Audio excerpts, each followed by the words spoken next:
coming to AnimalCon 2022. Could you introduce yourself and say what your channel is? Yeah, absolutely. Firstly, thank you for having me. This is great. My name is Dayyan, and I go by Reptiliatus on all my socials. And you have a couple really cool species you work with. Do you want to share about a few of those? Yeah, I guess I'm really attracted to a lot of the species that are underrepresented in the hobby, and I take it upon myself to do my best to contribute to producing those animals in captivity and adding to their establishment. So a lot of the species I work with, tend to be like more rare. The Shinisaurus crocodilurus, which is a Chinese crocodile lizard. I'm really passionate about the red-eyed crocodile skinks. I really like the Tribalinotus genus. I have 7 pairs of the Gracilis, the red eyes, 1 pair of the white eyes. I think it's the Nova Guinea, if I'm not pronouncing that poorly. And then I also have a pair of green tree monitors, the captive bred pair. And I have a group that I'm really excited about of the black-breasted leaf turtles, the Geomyda spengler, and those are super fun. I think they make the best pet turtles. Yeah, they're so cool, and they're the perfect size too for terrarium. It's just they're underrepresented, right? They're endangered, unfortunately, and they're not very prolific. And so doing my part and just like sharing the love. So yeah, that's some of the, I guess, more uncommon species I keep. Would you say the red eyes are your favorite? I get asked that a lot. It's so hard to say what my favorite is. I do admit that I love being able to interact with my animals, and that's something I sort of take pride in doing.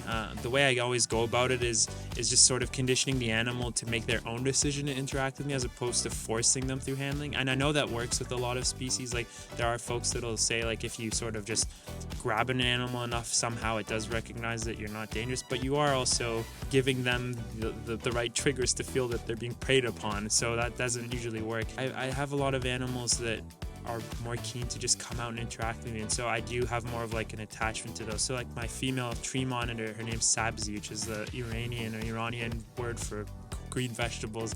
She'll just come out and like climb on you and really interact with you.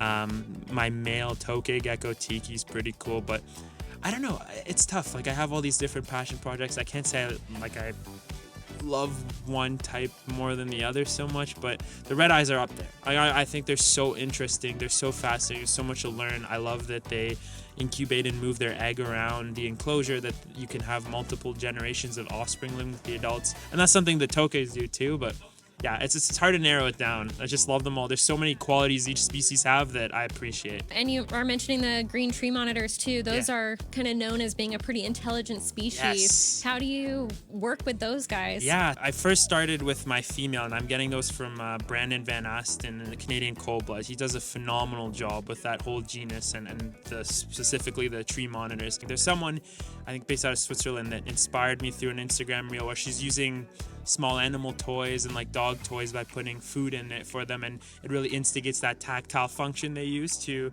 reach in. And so Vranids need stimulation because they're so intelligent. So I try and come up with creative ways to make toys for them or give them ways to like seek out their food, and showing that is really interesting too. Like I've used dog puzzles and put like cut up salmon fillet in it, and they move the slots around, maybe not intentionally, but eventually figure it out. And I think that really stimulates and challenges them. So it's really fun to have animals that are that smart to be able to challenge, especially reptiles. So yeah, it's something I really like with them. You work with a lot of cool species now. Is this something that you kind of knew as a kid that you were excited about too? Growing up, I always say I was like the playing with dinosaurs, watching Jurassic Park over G.I. Joe's kind of kid.